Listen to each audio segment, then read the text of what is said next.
comme on le dit et on le répète souvent, tout premièrement, c'est l'économie de la ressource. Donc tout ce qu'on arrive à réutiliser d'un chantier vers un autre chantier, c'est tout ça d'économiser qui n'est pas pris de nos gravières, quoi.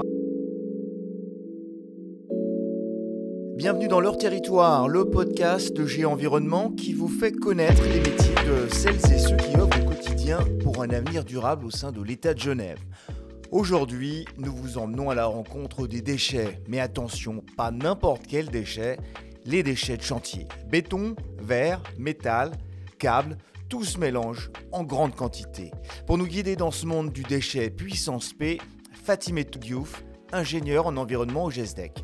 Ensemble, découvrons la deuxième vie du béton et des incroyables possibilités qu'offre la gestion des déchets de chantier. Fatimetou Ngaïdé Diouf, bonjour. Bonjour Cédric. Vous êtes ingénieur en environnement au GESDEC. Alors déjà, le GESDEC, c'est pour... Le service de géologie, sol et déchets. Que faites-vous en tant qu'ingénieur en environnement pour le GESDEC ? Quel est votre travail au quotidien ? Alors, je suis responsable d'une part des déchets minéraux de chantier. J'ai le rôle de conduire le programme ECOMAT, qui a pour objectif de promouvoir le recyclage des déchets minéraux de chantier. Et je suis également responsable de la délivrance des autorisations d'exploiter. Alors au fond, les déchets, question assez triviale, c'est un problème ou c'est une aubaine ? Je dirais que c'est une aubaine. Il faudrait que ce soit une aubaine parce que c'est une matière primaire secondaire. Les déchets de chantier, alors évidemment, on s'imagine tout de suite des quantités monstrueuses. Est-ce qu'on a une idée de la quantité de déchets produits à Genève sur les chantiers ? Oui, alors l'ensemble des déchets sur le canton, on parle de 5 millions de tonnes par tous déchets confondus. Et les déchets de chantier représentent plus de 90% de cette part. Donc le calcul est vite fait, on parle de quantités gigantesques. Des quantités qui tendent à augmenter sur les années ? Peut-être pas, on est plutôt sur une tendance à baisser même, mais c'est peut-être grâce justement à toutes ces actions qu'on mène au niveau cantonal pour la réutilisation et la valorisation de ces déchets. Et ces déchets, c'est bien évidemment du béton, du métal, du fer. Qu'est-ce qu'on trouve d'autre comme déchets typiquement de chantier ? Alors, de chantier, c'est vaste, effectivement, comme vous l'avez dit. Béton, les enrobés, les matériaux d'excavation qui constituent une énorme part. Il y a aussi les métaux, les verres, etc. Plus particulièrement, je suis responsable des déchets minéraux de chantier. Donc, on ne parle pas du métal, etc. Mais ça reste des quantités extrêmes. Alors, Fatimetou, en quoi consiste votre travail ? Vous allez sur les chantiers, vous rencontrez peut-être les personnes qui y travaillent, vous avez une négociation, une discussion avec eux ? Alors l'objectif, c'est vraiment de pouvoir les emmener dans une démarche participative, on va dire, et surtout d'accompagnement et de sensibilisation à réutiliser ces déchets minéraux de chantier. Donc on va leur apporter les arguments, on va dire, pour pouvoir mettre en œuvre vraiment de façon ancrée dans les entreprises, l'habitude de réutiliser ces déchets et d'arrêter finalement d'avoir la systématique de les mettre en décharge. Cette rencontre, cette discussion, cette écoute, vous l'avez, les gens sont réceptifs à ce discours que vous apportez ? De nos jours, disons, il y a 5 ans quand j'ai commencé, c'était un peu plus frileux. Les différents acteurs se posaient un peu la question des retombées positives. Oui, non, on se lance pas. Avec le temps, on voit qu'avec le réseau des acteurs ECOMAT qui est aujourd'hui mis en place, il y a un peu plus d'entrain. On commence à mieux connaître et puis on essaie de les accompagner au mieux pour avoir les bons outils. Vous le disiez tout à l'heure, ECOMAT. Qu'est-ce que c'est que ce projet ECOMAT qui est un peu une spécificité à la Genevoise ? ECOMAT, c'est vraiment un programme, donc je dirais, qui a pour objectif de promouvoir ce recyclage des déchets minéraux de chantier. On parle donc des bétons, des enrobés, des matériaux d'excavation. On a un plan d'action avec 22 actions. L'idée est vraiment de pouvoir les faire connaître, faire que les acteurs, le réseau des acteurs s'approprient ces actions et ils soient force de proposition quand il s'agit d'élaborer des documents d'appel d'offres et d'avoir cette systématique de proposer des matières primaires secondaires. Donc au lieu de mettre en décharge, comme on disait tout à l'heure, de prendre l'habitude de dire je vais vers du béton recyclé, si on construit en béton évidemment, ou je réutilise mes matériaux d'excavation non pollués ou faiblement pollués pour encore une fois réduire la mise en décharge. Tout ça dans l'objectif de d'économiser la ressource primaire. Alors comment est-ce qu'on arrive à convaincre un promoteur, un entrepreneur de se soucier cette question des déchets? C'est une bonne question. Je dirais qu'il faut déjà qu'il ait une conscience environnementale, un minimum, autrement c'est difficile. Il faut pouvoir également lui montrer finalement qu'il peut être tout à fait gagnant en fait, en faisant ça. Gagnant dans le sens où il peut changer son projet, imaginer le plus en amont possible d'utiliser ces matériaux et d'être assez vertueux au final. En l'état actuel, le recyclage des déchets de chantier, ça peut être encore, déjà, j'ai envie de dire, économiquement positif pour les entreprises? C'est une grande question qui se pose. Souvent, on parle d'un recyclage qui va coûter cher parce que justement, le béton recyclé n'est pas à un prix très concurrentiel. Ce qui n'est pas tout à fait vrai. Ce qu'il faut savoir, c'est que plus on s'y prend en amont, moins il y a de chances, entre guillemets, de perdre de l'argent. Il y a tout un travail de sensibilisation, j'imagine. Que faites-vous en tant qu'ingénieur environnement pour sensibiliser ces responsables des chantiers à cette question des déchets? Alors, pour sensibiliser, il faut déjà montrer des exemples concrets. Ces exemples, ils sont issus de projets qui se sont réalisés et qui ont quelque part vu le jour et qui ont des retombées positives, on va dire, ou des résultats intéressants. Et pour ça, on va mettre en avant les projets de l'État, le projet du grand État notamment. Et notre objectif, c'est aussi de montrer que l'État est exemplaire. Il y a des projets concrets qui se déroulent actuellement. D'ailleurs, on ira dans quelques instants en découvrir un en votre compagnie, pas loin d'ici, du côté des Vernets. Et justement, ce projet des Vernets qui se veut exemplaire, est-il difficile à suivre? Parce que ce n'est pas toujours facile de donner l'exemple dans un milieu où, au fond, tout est à construire, tout est à faire. Oui, alors pas facile parce que des fois, on arrive sur des contraintes un peu de logistique de chantier, d'espace de stockage qui manque. Et on peut le dire, c'est un frein qui a été soulevé très souvent lors des différentes séances du réseau des acteurs Ecomat. On manque de places de stockage et de places de traitement. Après, il faut savoir qu'on n'oblige pas non plus à ce que le projet fasse un concassage ou un traitement in situ. Ils peuvent très bien l'évacuer en installation et ensuite proposer quand même des matériaux issus du recyclage. Fatimetou, on parle de gestion des déchets, on parle automatiquement de réglementation, de législation. Est-ce qu'à ce niveau-là, notre canton est équipé et doté d'une réglementation qui permet d'inciter, d'encourager aussi les promoteurs, les personnes qui œuvrent autour de la construction à aller de l'avant? Au niveau, en tout cas, des outils qui font vraiment effet de façon concrète, on dira que c'est au niveau des autorisations de construire. À partir du moment où le GESDEC rend des préavis en obligeant le maître d'ouvrage à utiliser des matériaux recyclés, ça devient une contrainte légale et donc il se doit de prouver l'utilisation des matériaux issus du recyclage. Fatimetou, le temps de mettre un chasuble, un casque orange, on va aller en votre compagnie sur le terrain, on va aller découvrir justement, je disais tout à l'heure, le chantier des Vernets, un chantier piloté notamment par l'État de Genève, pour voir au quotidien comment ça se passe, cette question de gestion des déchets. À tout de suite.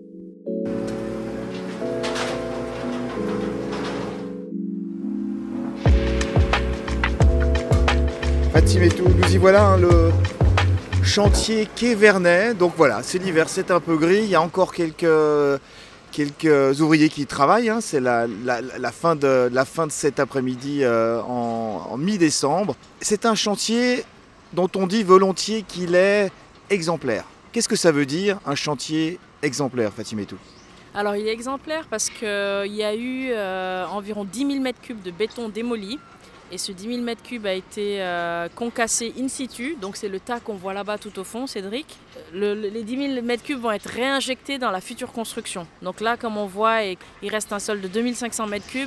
La totalité a pu être réinjectée dans la construction future. On le découvre effectivement sous cette bâche noire. C'est d'une certaine manière ce qui reste de l'ancienne caserne de Vernet qui a été complètement broyée. Il y avait à l'époque 10 000 m3. Là, maintenant, il en reste un peu moins de la moitié. Mais la totalité de ce béton qui a été concassé, qui a été broyé ici même, dans le chantier, a été réinjecté, va être en tout cas totalement réinjecté pour les nouvelles constructions. Exactement. Donc pour faire du béton, sous forme liée, comme on dit. Et ça, c'est clairement exemplaire, puisque l'objectif, c'est vraiment que toutes les démolitions puissent être vertueuses et les matériaux issus de la démolition puissent servir comme matériaux de construction.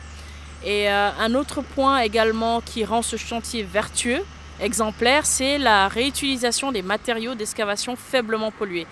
Là, on avait à peu près 4000 m3 qui ont été excavés, faiblement pollués, qui ont pu être réutilisés in situ. Et pour ce qui est des autres utilisations de matériaux d'excavation non pollués, en fait, ils ont été pris de chantiers avoisinants. Donc une économie de la ressource première, ça n'a pas été pris dans les gravières, ça a vraiment été pris de chantiers avoisinants. Et quelque part, il y a aussi un aspect assez vertueux, c'est que non seulement on économise de la ressource primaire, on économise également la décharge, parce que c'est tout ça de volume qui n'est pas mis en décharge. Et aussi, en plus, en bonus, finalement, on économise des kilomètres qui ne sont pas faits en camion pour être stockés en décharge. Donc une exemplarité qui se fait, ma foi, à plusieurs niveaux différents. D'une certaine manière, quels sont les enjeux, les contraintes des chantiers actuels, des chantiers de nos jours ? Aujourd'hui, la difficulté première, c'est le stockage in situ. Si on n'a pas de place de stockage in situ, c'est souvent la raison qui est mise en avant pour ne pas pouvoir concasser. Mais encore une fois, le GESDEC pousse à ce que la totalité des matériaux de déconstruction soient évacués en installation si on ne peut pas les garder in situ. C'est clairement pas une obligation. Mais le plus important, c'est de garder en tête que la démolition, les matériaux issus de cette démolition doivent être réincorporés dans une future construction et ne pas aller en décharge. La difficulté, c'est vraiment finalement de faire accepter ça aux différents porteurs de projets. Mais une fois que c'est bien acquis, une fois que c'est bien compris, très souvent, tout le monde joue le jeu. Après, il y a aussi une question de limitation dans les matériaux. On peut imaginer effectivement que les matériaux qu'on utilisait un petit peu à bout de bras jusqu'à présent finissent par se raréfier, d'où l'importance justement d'utiliser des matériaux recyclés. Est-ce qu'on fait face ici à Genève à un problème de manque de matériaux à court terme ? Si on continue à ce rythme-là, effectivement, on pourrait ne même pas avoir assez de démolition pour absorber toutes les constructions qui auront lieu. Mais on n'y est pas encore. C'est-à-dire qu'il y a encore plusieurs chantiers pour lesquels il faut suivre de près, s'assurer que ces matériaux sont bien réincorporés. Et qui sait, peut-être que dans une dizaine d'années, on sera dans ce cas de figure où il n'y a pas assez de démolition. Mais on aura déjà, en tout cas, commencé suffisamment tôt pour pallier à ce problème de ressources. Anticiper pour mieux prévoir. Au fond, Fatimetou, est-ce que tous les matériaux peuvent se recycler ou est-ce que là, on est face à des contraintes à nouveau ?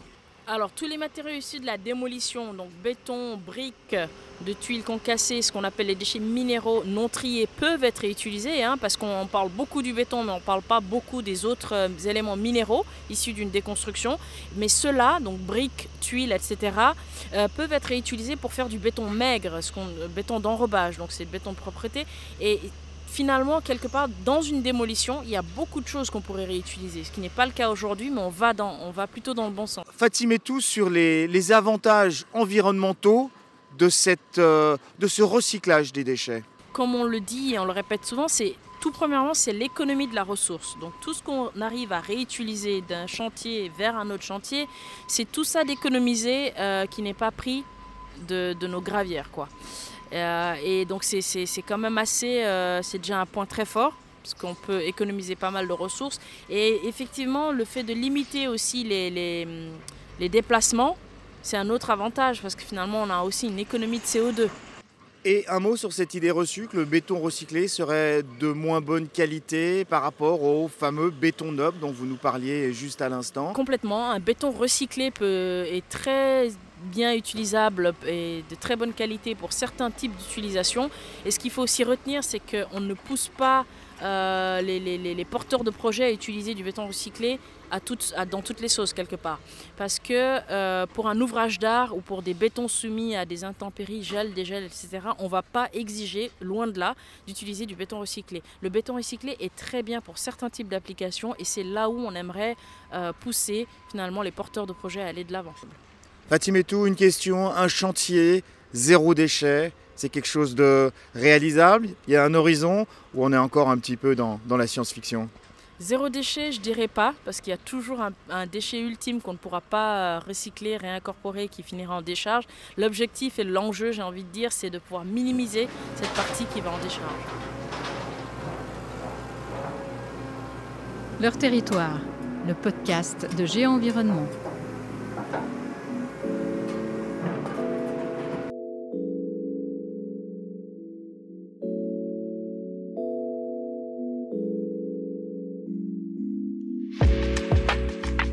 Fatimetou Ndiaye Diouf de retour après cette petite visite de chantier. Merci, il faut reconnaître, c'est assez impressionnant de te balader parmi ces amas de béton, de ferraille. Oui, alors oui, effectivement, ça peut être assez impressionnant si on n'a pas l'habitude d'aller voir ces quantités monstrueuses de débris et ces quantités monstrueuses de déchets de chantier. Et on voit l'importance finalement de les réutiliser parce que tout ce qu'on a vu, Cédric, si ce n'était pas réutilisé, c'est bon pour aller en décharge. Et on parle de déchets, alors évidemment c'est les déchets qu'on peut réutiliser, mais il y a aussi une grande quantité, en tout cas une quantité de déchets qu'on ne peut pas réutiliser, des déchets dits contaminés. Comment est-ce qu'on gère ces déchets-là ?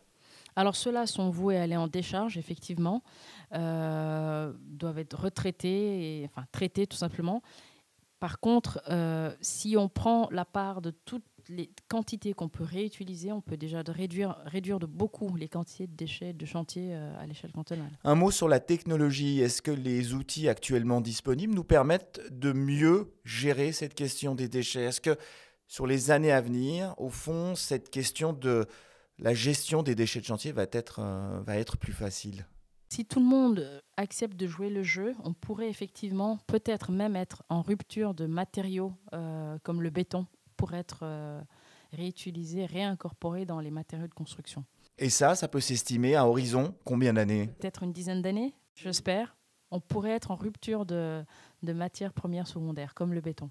Après, il y a toute la question aussi des matériaux différents. On parle de beaucoup d'utiliser le bois, par exemple, qui en soi est évidemment durable, mais qui pourrait apporter aussi un plus dans tout ce qui est construction. Clairement. Alors, on essaie aussi de faire comprendre aux acteurs de façon générale, on ne pousse pas absolument à utiliser du béton recyclé. Si un projet prévoit une construction en bois, c'est tout bénef. C'est beaucoup mieux.